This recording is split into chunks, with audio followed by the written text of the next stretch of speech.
5 ang patay sa salpukan ng bus at multicab sa Ragay, Camarines Sur kagabi.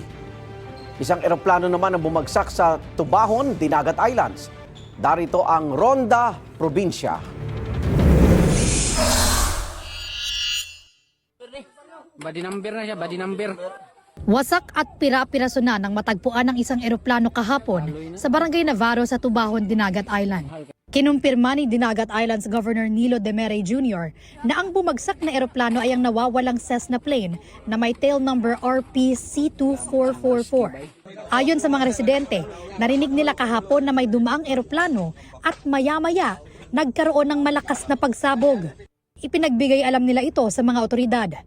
Nagpapatuloy ang search and rescue operation sa mga sakay ng bumagsak na eroplano.